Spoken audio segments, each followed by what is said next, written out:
Welcome back to Auto Geeks What's in the Garage. Hey, Dr. Zach, when we left off, you were just about to tell me about this Volkswagen thing. What's the deal? These things, you know, they're just so ugly. Yeah, they're so ugly you fall in love with them. They're like a bulldog. You either like them or you don't. They're quirky. This is a 73 Volkswagen thing. They made them only for 2 years, 1973 and 1974. I acquired this car. It was originally, as I'm told from the guy in Melbourne who had it, that he had bought it for his daughter and it was going to be a surprise. Well, the surprise was really on the owner, because when he showed him the car, she said, "I won't drive it, I hate it." The car was in sort of not quite yet put back together, so I was able to get a really good deal on purchasing this one. Well, you know, a few more years down the road, she actually might have liked this car. It could be. Could have grown on her. That's what I think would happen to the old bathtub Porsches. Yeah. Well, could you pop the hood so we can see the motor? I can.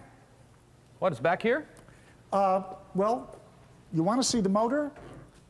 Oh, let's see. The motor's not up there. The motor's in the back. So we can get to that, but let me go pop up front for you. And How did they sell these things back then? in Volkswagen shops, they attempted to market these in a couple of ways. Not the least of, this was sort of a, Well, the motor's missing. This ain't going nowhere. well, it's got a little tiny motor right here. You know, the motor's in the back. It's a VW.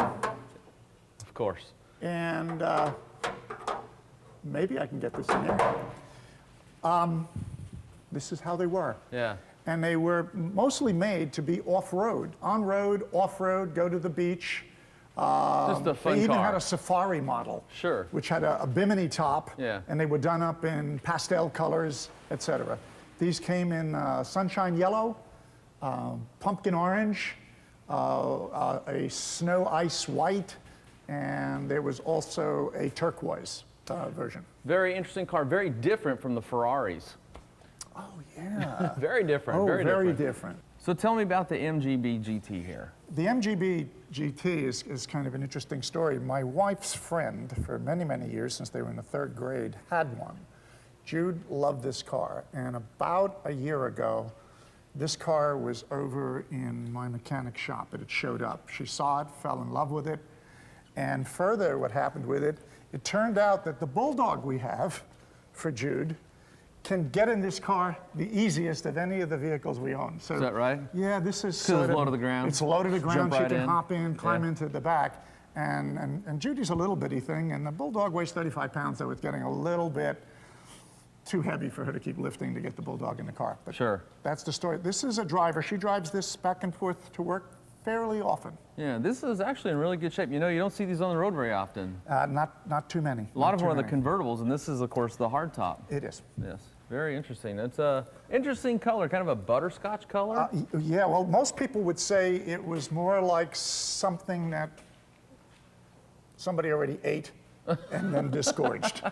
Well, you know, I went through a British sports car phase myself. I've had a couple MG Midgets, a couple MGAs, and a couple Spitfires, but never had the MGB. Can we take a look at the engine? These had little 4 cylinders, right? Yes, they did.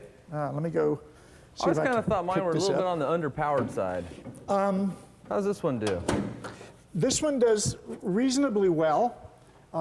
It's not going to, if you want to pull that down and Sure. connect it, you know where to put that one. Sure. It's not a world beater, Yeah. but you know, with a 4-cylinder engine, it's got an overdrive transmission. So once you get it rolling, you can throw it up into overdrive and you can drive this puppy all Cruise day. down the freeway. This And has it got does dual get carbs. about 32 to 35 miles to the gallon, so it's Ahead of its time for gas mileage. absolutely. Yeah. Yeah. Well, it looks like it's Absolutely. in good shape. I was always just impressed by how small the motors on these British cars are. It's like a little sewing machine in there. Yeah, it is. And Yeah. they sound like that sometimes. Yeah. Yep. Well, you know, you've got the Italian sports cars, you've got the German thing back there, you've got the British sports car. Have you got anything from America? I certainly do. I've got a 1956 Thunderbird.